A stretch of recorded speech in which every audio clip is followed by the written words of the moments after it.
guitars during the day. Because But they yeah, knew they could afford it, right? because they can afford it. Yeah. No, there's a place in Nashville called Carter's Guitars, and it's got, I walk into the side room where they've got a bunch of guitars and mandolins and things like that. And while I'm in there looking at stuff, the guy is showing this customer this, a 1959 Les Paul Sunburst, which is like a $250,000 guitar, right? And there's a rack of mandolins on the side. And I'm like, this one feels pretty good. And I'm like, he's like, and they're $15,000, $17,000, $18,000 a piece. In 10 minutes, I played $50,000 worth of mandolins. Here's another one that Jim introduced me to. Do you remember this, Jim? Oh yeah, the Flatiron. The Flatiron. Where did we get that? That was in no idea. Staten Island Guitars? Yeah, probably. I never went to Staten Island. You probably got it there yourself. No, you sent me there. I sent you there, but I've never been there. So Bill, you show me how you play Bojangles with your thumb then. Well, this was that chord. Oh yeah. Yeah, you have to skip the 5th string, I guess. Yeah. What key was it in? Bojangles was in C. All right.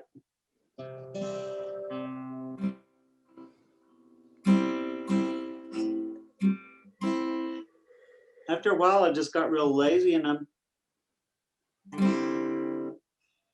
yeah, there was kind of a dissonant note in there, I think.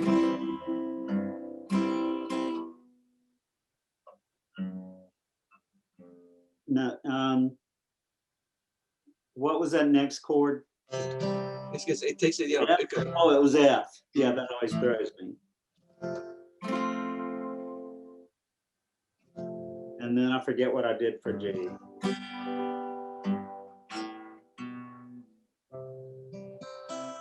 That's good.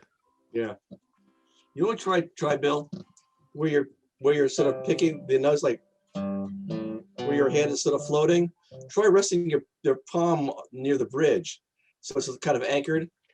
And then only your fingers are moving rather than your whole arm. That might be good. Okay, I have to take my sweater off now. Yeah. Hot flash.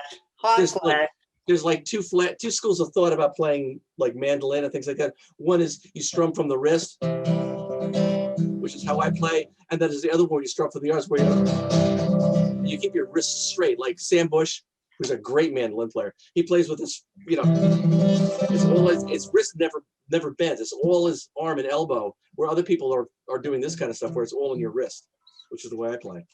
Which is I'll probably have tendonitis faster than he will. I can't rack my hands any more than I already have till I die. Yeah, I would dial back, Yeah. This thing is like off to the side.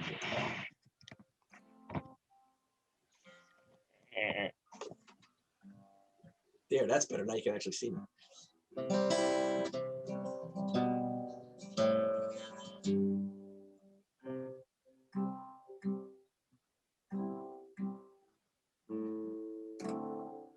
I've never played with my hands stationary like that. Does it feel different? Yes, it doesn't feel good. But you're saying I should go for that. Well, no, I'm just saying I'm sure it doesn't feel familiar, but it does. It's I find if I'm playing like this and trying to hit the string that I want to hit, I'm aiming from my elbow, which means my level of accuracy is not very good. If I'm anchored here, I'm aiming from here, so I just feel like I have more accuracy in what I'm hitting than if I'm strumming wide open, that's one thing. But if I'm trying to pick up,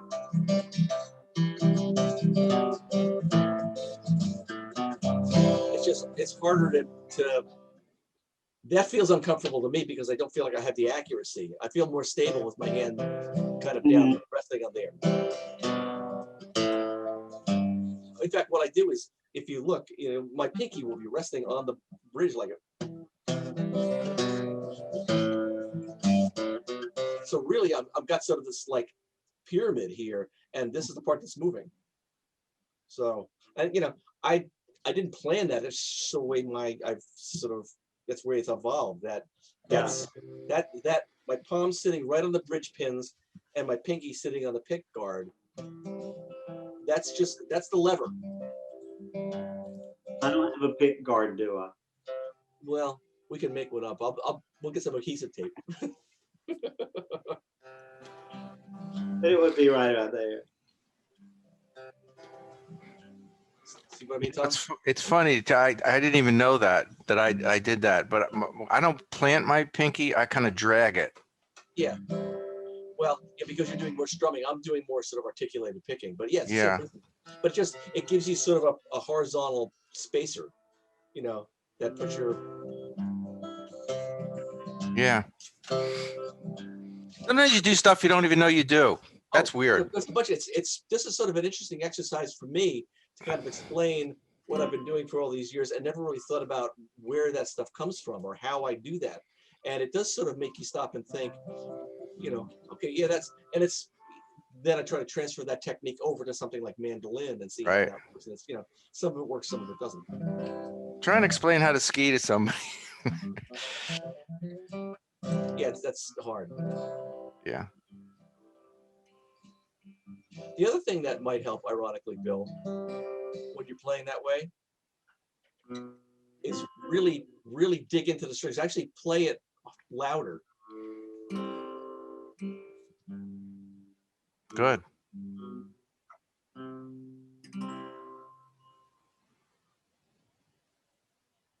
Does that help? Yes. I think. I'll practice Right. it. Yeah. This is the same thing that I said with Courtney too. Is that, you know, if you play it sort of delicate, it doesn't. It's hard to really. If you really sort of, you know, you don't have to like slam it, but I mean, just really articulate the notes to the point where it'll drive the top a little bit because it's, you know, it's an acoustic instrument like a piano. In fact, that kind of dynamics that I'm doing with that, where I'm really hammering that walk down note, and the rest of the stuff I'm sort of strumming kind of lightly.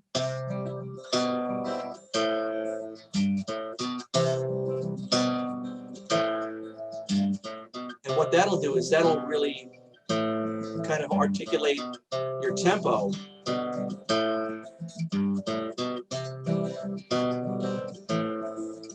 And I'm just you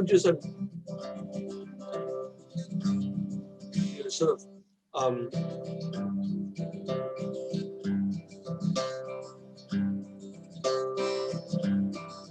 so sort of like a sort of a double time from what you were doing. Let's get Bill to do it again. Come on, Bill. Because you're next, Tom. Huh? Because you're next. I'm next, right? I have a question about, is that C note with the B in the bass? Uh-huh. What, are you using the ring finger on, yeah, like the third finger on that? I'm using the third finger on the beat. What I'm doing is I'm walking instead of, here, Bill. Here, look here. I'm walking, I've got my middle finger on the D string and I'm just walking it over.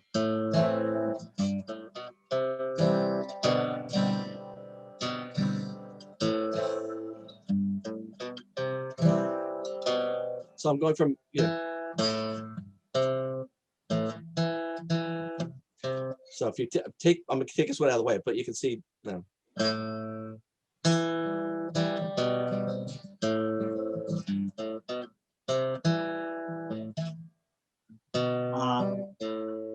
And so after you hit the B, do you put that finger back on the D string? I do, to make an A minor. An A minor sus.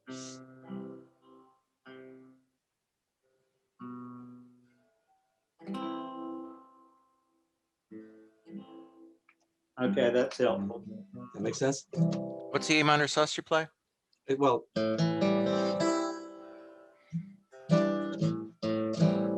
it's not really A minor sus, it's actually just an A minor. Yeah. It's actually an A minor 7. So go ahead, let me see what you got. Lift your hand a little bit, Tom, and let's see how you're playing it. Oh, I would play like.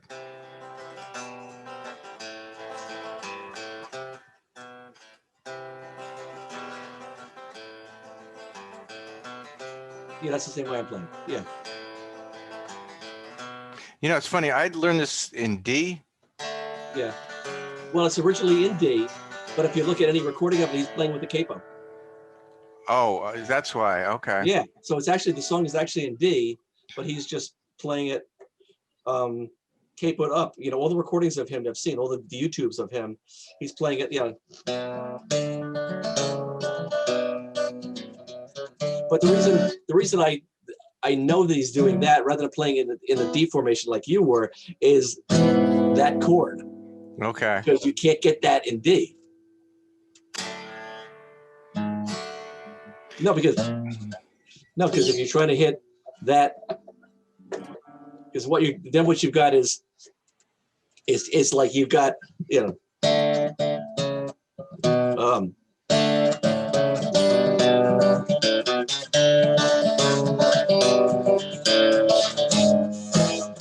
it's E over G sharp. I kind of like that sound though. Oh, I do too. Yeah. And what, you know, I was thinking about stuff. I'm forever thinking, what the hell am I going to talk about when I do these kind of lessons? And one of them is like, if you're playing with people, like if we were going to do that and play that thing together, I would have you play it without a capo, and I'd play it with the capo, and we do it both together that way, because then it's, you know, you get the blend of all those things. In fact, I do that a lot when I'm recording.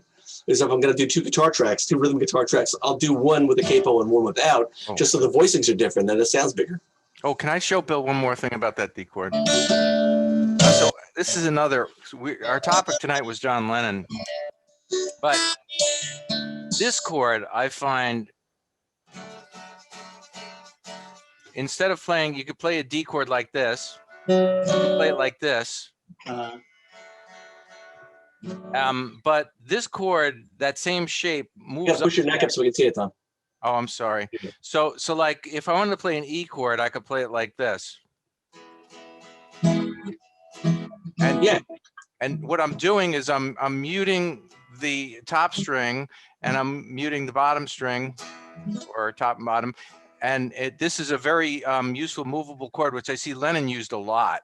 Yeah, he did. But what makes that work? Hey, it's a chord. It's a jazz chord that nobody would play in rock and roll, because he's not coming from a blues orientation at all. He's coming from a cabaret. But what makes that work is he got McCartney down on the bottom going, you know, hitting that bass note. So the bottom note is missing out of the chord, but he doesn't care because McCartney's got it covered.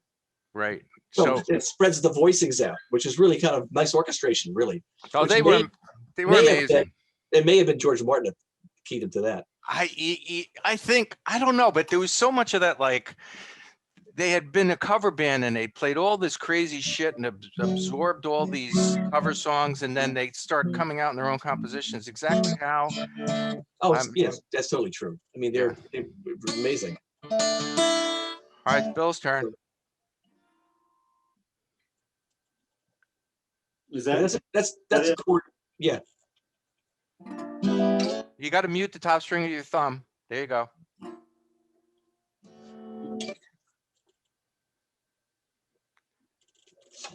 And your high E string with your index finger. Mm-hmm. The thing about that, now that's movable. It is. Yeah. The thing about it is, it's not the kind of song you would ever play if you're playing solo, because you wouldn't have the roots notes in there to fill it out. It's an ensemble chord. It's the kind of song. It's the kind of chord you would play if you were playing with somebody else who had the other parts covered. Oh no, the root's in there. The root's in there, Jim. But it is. It's not on the bottom. It is. The root's in there. No, it's on the bottom. But it's not. Yeah. The point is that a lot of those kind of, you know, different voices you have. The reason cowboy chords work is because they're big and bold, and you know they do what they're doing. And the other things are interesting, but you don't use it so much because you don't need to, or somebody else is covering it. So that's more of a gypsy jazz chord, I guess, right? Is I was going to do Norwegian Wood. Yeah, let's start on that. And it's and that one, yeah, that also is in E, and it's capoed up too, which is interesting. But I will do it in D.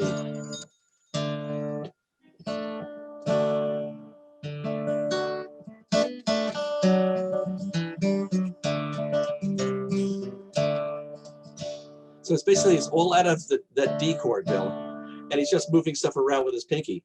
Mhm. And it's the same sort of strumming pattern where I'm doing it's like.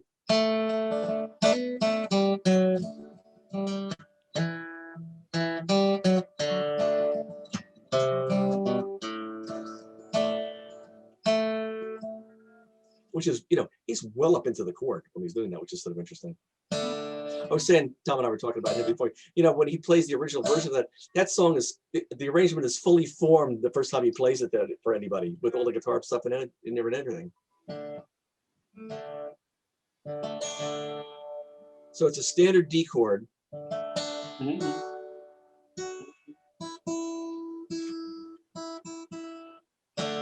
And all the stuff that's moving around is basically with his pinky. So his pinky is what's doing all the work.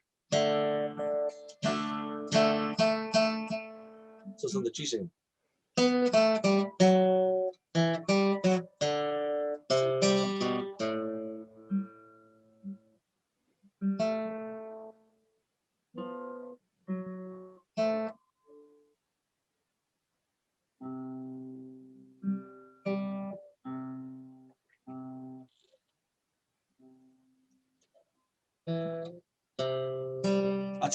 That's an open G note. Mm-hmm. So it's real economical, but it's a really pretty melody. I mean, he had the whole melody already worked out, and then George came in and played it on sitar. So weird. It's awesome.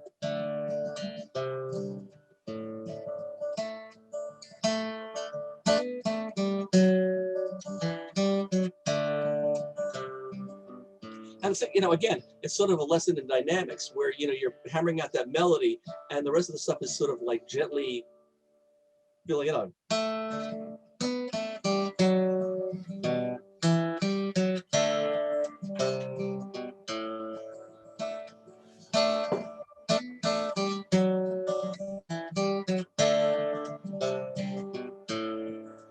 And part of that is, you're playing the melody and the tempo and you got that sort of strumming, but it's also, you're the orchestra, you're as rhythm guitar player, Yeah. you're driving the tempo. So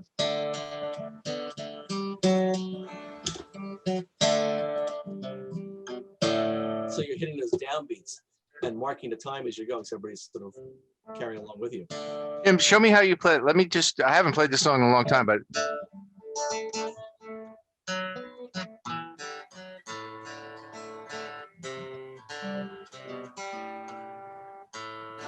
Right? Oh, Yeah. okay. I'd have to practice that. Yeah, it's unless you use your pinky a lot. I mean, that's the big obstacles when I was learning how to play guitar. The first time you tried to play an F chord, it's like, wait, what? I can't play that. And you can never play the B chord. Right. And then using your pinky for anything. But I think,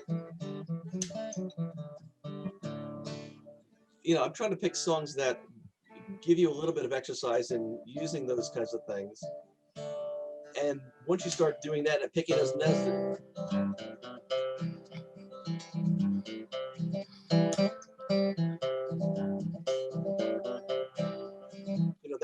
that any bluegrass and 98% of the country songs now you can play because they're all sort of cowboy chords, but you're banging out the bass line at the same time as playing the chords, plus you're framing up the rhythm as you're doing that. So rhythm guitar is really exactly the right term. I mean, you are the guitar that's forming the rhythm that everything else is playing around. Especially if you don't have a banjo player or rather a drummer or a bass player that's doing that. I mean,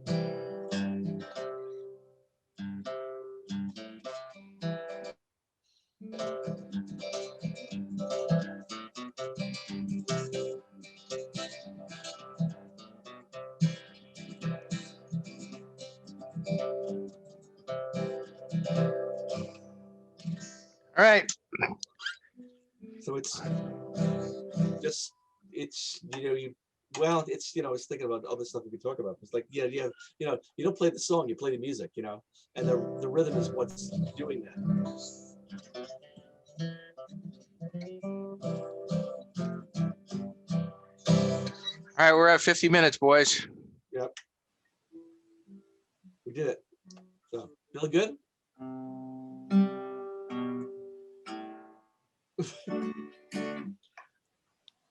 It's a start. That's it. Bill, I It thought you is did fun. great.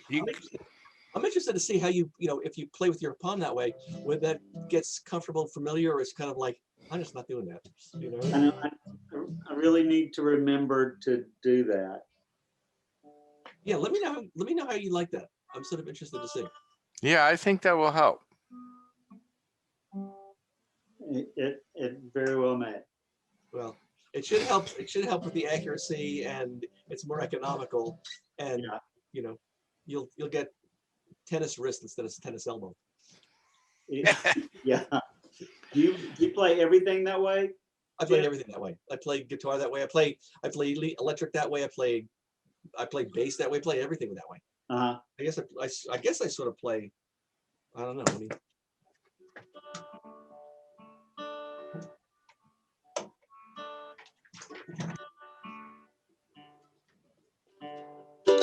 yeah, I play with my palm is right there. So I rest my palm right on the bridge. Yeah. Always. And yeah, that and how to get a scratch on that crap.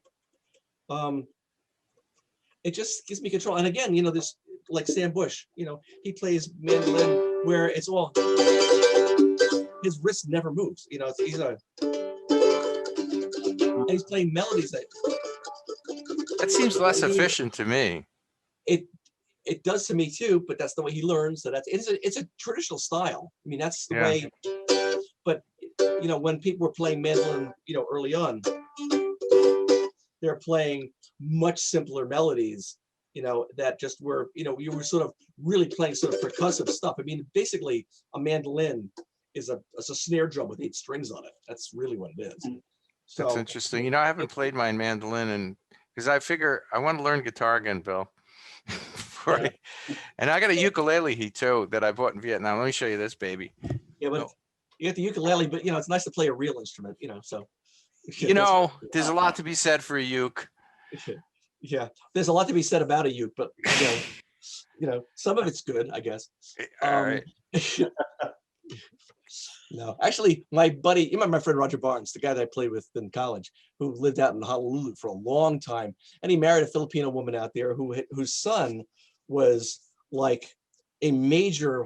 He was in a duo in Hawaii that were like major sort of regional stars. I mean, and he showed me the guy's mandolin, rather his ukulele. He said, yeah, he's got a few ukulele. Check his ukulele out. And I open up the case, and it's like this $5,000 solid koa ukulele that looks like somebody dipped it in a barrel of,